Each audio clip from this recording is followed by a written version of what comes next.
Bienvenidos a una nueva clase flipada ahora de biología.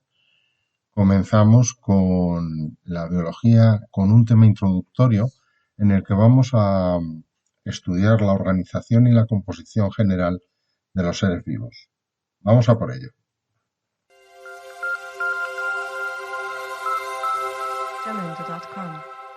Los elementos químicos más abundantes en los seres vivos, curiosamente, están repartidos de una forma muy homogénea, a pesar de que comparemos individuos tan diferentes como una bacteria, una planta, la alfalfa, o un animal, nosotros mismos, los humanos. Si os fijáis, en todos ellos, la mayor parte de los componentes, bueno, el primero es el oxígeno, pero además también hay mucho carbono e hidrógeno. De forma un poco más residual, otros elementos químicos forman parte en todos los casos de la materia viva, como son el nitrógeno, el fósforo y el azufre. Estos 6 elementos químicos reciben el nombre de bioelementos por presentarse en la composición de los seres vivos. Concretamente, se les llama bioelementos primarios porque constituyen el 97% de la materia viva. Por lo tanto, carbono, hidrógeno, oxígeno, nitrógeno, fósforo y azufre son estos bioelementos primarios. Si comparamos la composición de la materia viva con la de la corteza, esperaríamos que hubiera analogías, similitudes. Sin embargo, nos podemos encontrar con una sorpresa mayúscula. En los seres vivos predominan carbono, hidrógeno y oxígeno, que esperaríamos que fueran abundantes en la corteza terrestre para que los seres vivos los pudieran conseguir fácilmente. Sin embargo, en la corteza, efectivamente, el oxígeno es muy abundante, pero el carbono es escaso y en su lugar hay silicio, que es un elemento químico apenas utilizado por los seres vivos. Es como si no aprovecháramos uno de los recursos más fáciles de conseguir. La razón está en sus propiedades químicas que iremos estudiando. Aunque en menor proporción, hay otros bioelementos indispensables para los seres vivos como calcio, sodio, potasio, magnesio y cloro. A estos se les llama bioelementos secundarios, por presentarse en cantidades más pequeñas, pero no por ello menos importantes. Finalmente, a algunos se les reserva el nombre de oligoelementos o elementos vestigiales, cuando se presentan en los seres vivos en proporciones inferiores a 0,1%. Pueden citarse entre ellos el molibdeno, el manganeso, el zinc, el hierro o el cobre.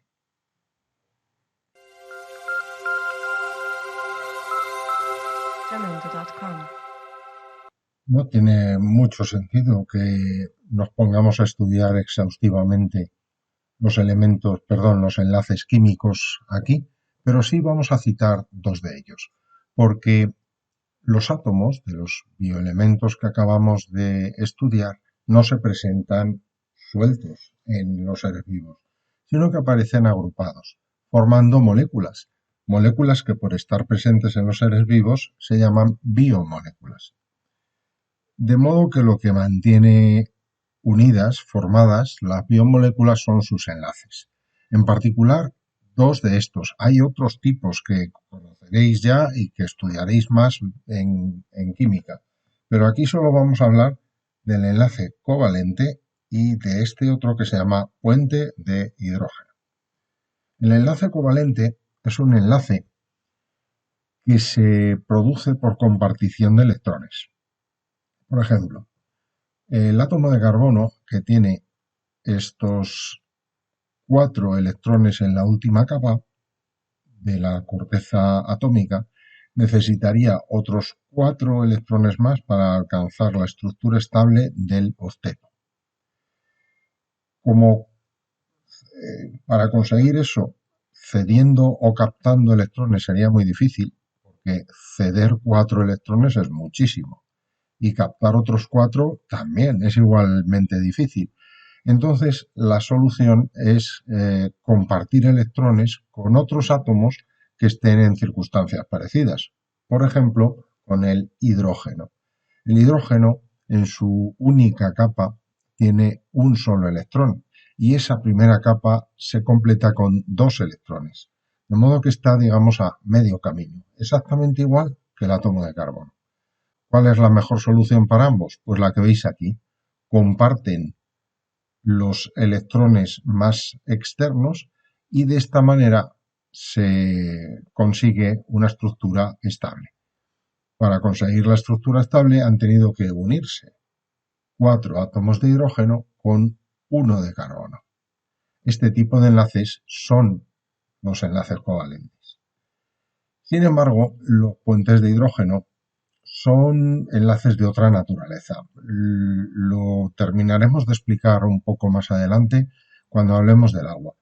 Los enlaces por puente de hidrógeno son realmente atracciones electrostáticas. Son atracciones entre cargas eléctricas de distinto signo. Bueno, no exactamente cargas, luego lo vemos. Para que veáis la fortaleza de cada uno de estos enlaces, el puente de hidrógeno es un enlace más débil.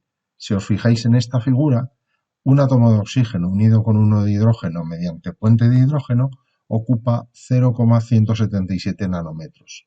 Sin embargo, en el enlace covalente ocupa una distancia menor, es decir, los electrones están compartidos con más fuerza.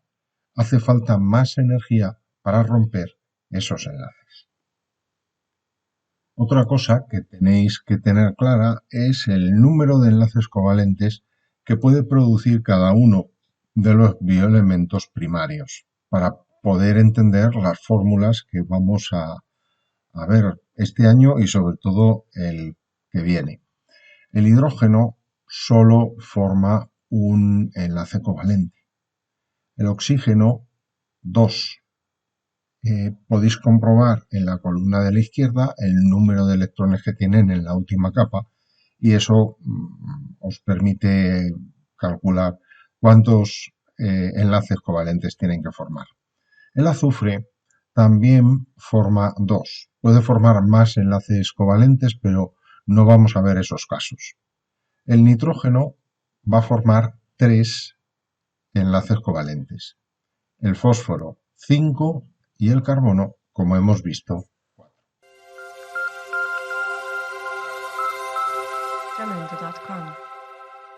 Las biomoléculas inorgánicas son minoritarias en los seres vivos. Minoritarias no en cantidad, sino en diversidad. No hay muchas. Prácticamente vamos a hablar solo de estas dos, el CO2, el dióxido de carbono, y sobre todo del agua. Luego hablaremos también un poquito de las sales minerales. El CO2 y el agua son biomoléculas inorgánicas unidas mediante enlaces covalentes. Pero el agua tiene una particularidad. Resulta que el hidrógeno y el oxígeno son 2 átomos con una electronegatividad muy distinta. Es decir, el oxígeno tiene mucha tendencia a atraer electrones para quedarse cargado negativamente. Mientras que el hidrógeno tiene la tendencia contraria, tiene tendencia a cederlos. Aunque en el enlace covalente no hay cesión ni captación de electrones, sí que ocurre que los electrones que están compartidos se encuentran más cercanos al oxígeno que al hidrógeno. Y entonces eso genera una pequeñísima carga eléctrica que se conoce como densidad de carga y se representa con esta letra griega delta, delta más o delta menos, según sea el caso. En el oxígeno aparecen dos densidades de carga negativas, una correspondiente a cada electrón compartido. Y en cada uno de los átomos de hidrógeno aparece una densidad de carga positiva. Esto es muy importante porque es lo que va a producir el enorme poder disolvente que tiene el agua, que es su principal función. El próximo curso estudiaremos más despacio tanto las propiedades como las funciones que tiene el agua. Y precisamente por eso se pueden producir los puentes de hidrógeno, porque la densidad de carga negativa del oxígeno atrae a la densidad de carga positiva del hidrógeno y por eso se forma el puente de hidrógeno. Las moléculas de agua no están totalmente libres unas respecto a otras, sino que están parcialmente unidas mediante estos enlaces. En cuanto a las sales minerales, no hay mucho que contar. Se pueden presentar de dos maneras diferentes en los seres vivos: precipitadas, y entonces pues forman diversos tipos de estructuras como conchas, caparazones, huesos, etcétera, es decir, estructuras más o menos duras, rígidas, etcétera, o se pueden presentar disociadas y entonces aparecen sus iones separados, por eso se llaman disociadas, y participan en procesos importantes porque están involucrados en reacciones químicas, ¿no? Como pueden ser pues cualquiera de estas que veis aquí, el calcio, el magnesio, el hierro, etcétera. Y con esto vamos a dar por terminada esta primera clase flipada de biología.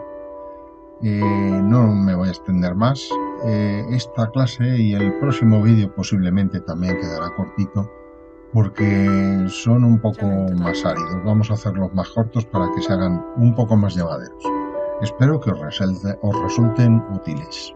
Hasta el próximo vídeo.